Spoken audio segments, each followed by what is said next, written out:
The courtroom was supposed to be silent, but today it echoed with the arrogance of one man.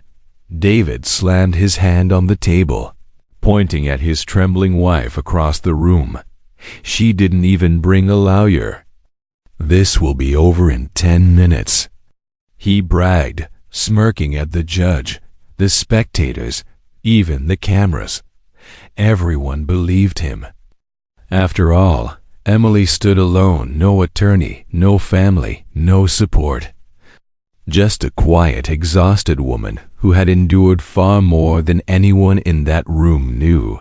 But what David didn't know was that Emily wasn't alone, not today, because just as he finished mocking her, the courtroom doors swung open. Every head turned. Silence swallowed the room. A highly decorated Navy SEAL walked in, his uniform crisp, his stare deadly. Beside him, a woman in a tailored suit radiating power and authority. Emily's brother, Emily's mother. And they weren't here to watch. They were here to end David's game once and for all. Before we start, make sure to hit like, share, and subscribe. And really, I'm curious, where are you watching from? Drop your country name in the comments. I love seeing how far our stories travel. The courtroom buzzed with quiet tension as David rose from his seat, confidence dripping from every word he spoke. He pointed straight at Emily, who sat alone at her table, no lawyer, no folders. Just her trembling hands resting in her lap. "Your Honor," David said loudly. Loud enough for the entire room to hear. "This should be quick. My wife didn't even bother hiring an attorney. She knows she's losing everything today."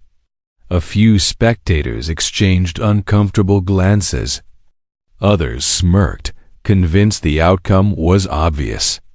Emily kept her eyes down, her expression unreadable, as if absorbing his cruelty without flinching. David continued, puffing his chest. "I'll be taking the house, the assets," he paused, glaring at Emily, "and custody. She's unprepared. I'm not."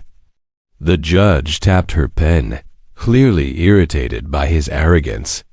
Emily stayed silent, not because she was weak, but because she was waiting. Just as David finished boasting, a sudden creak echoed through the courtroom. All eyes turned as the double doors swung open with slow, deliberate force. The room fell silent.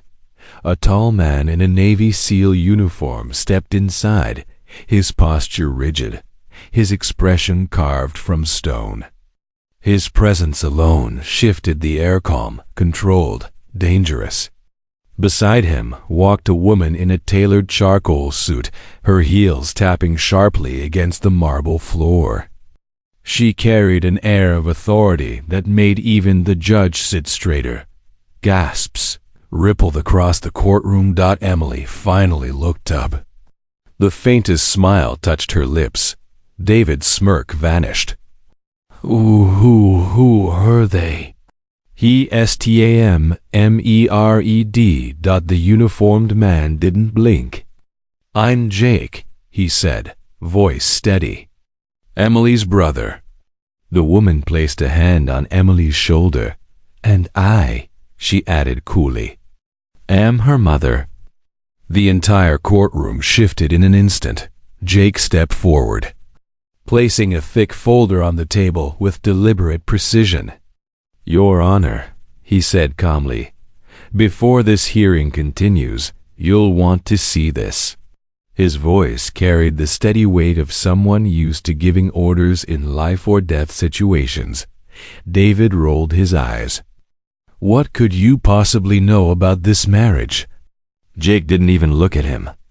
He handed the judge a stack of documents, bank statements, transferred assets, hidden accounts David thought no one would ever find.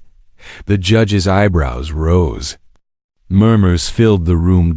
Next came screenshots, messages proving emotional manipulation, threats, and plans David had made long before filing for divorce.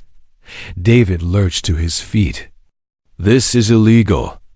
He hacked me." Jake turned his gaze on him, cold and unblinking. "No," he said quietly. "I protected my sister." For the first time, David's confidence cracked before David could recover. The woman in the charcoal suit stepped forward, placing her briefcase on the table with practiced ease. The judge blinked in surprise as she pulled out a stack of neatly organized files. "Your Honor," she said, voice calm but razor-sharp, "I'd like to formally introduce myself. Linda Hayes, licensed attorney, and counsel for my daughter, Emily." A wave of shock crashed through the courtroom. David's mouth fell open.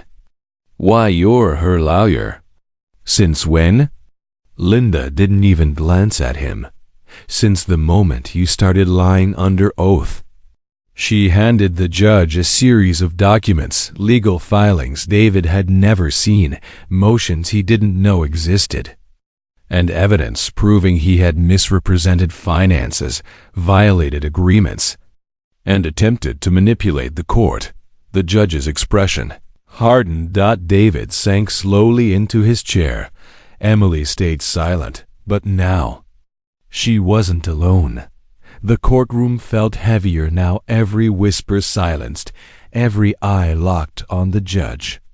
She reviewed the final pages slowly, her expression growing sharper with each line she read. Finally, she set the folder down and looked directly at David. "Mr. Turner," she said, her tone icy, "your conduct has been deceptive, manipulative, and intentionally harmful. This court will not tolerate it." David shot to his feet. "You can't be serious. She's turning everyone against me."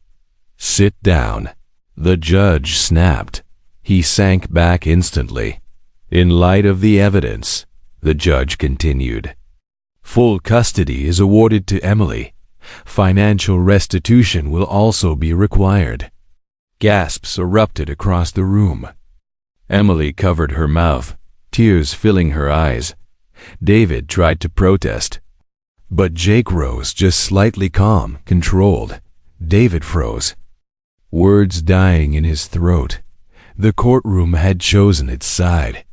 Outside the courtroom, the tension finally broke.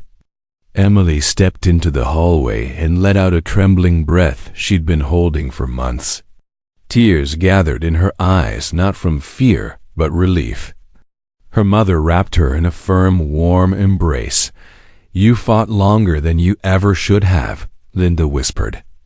"But you're safe now." Jake placed a steady hand on Emily's shoulder. His voice was low but full of conviction. "No one hurts my sister again. Not while I'm breathing." Reporters swarmed the hallway, flashing cameras and shouting questions. For the first time, Emily didn't shrink back. She stood tall, lifting her chin. "I thought I had to survive alone," she told them softly. "But I was wrong. Family shows up, even when you least expect it." Jake's canine partner padded to her side and sat protectively at her feet, refusing to move. Emily smiled through her tears. This time, she wasn't facing the world alone.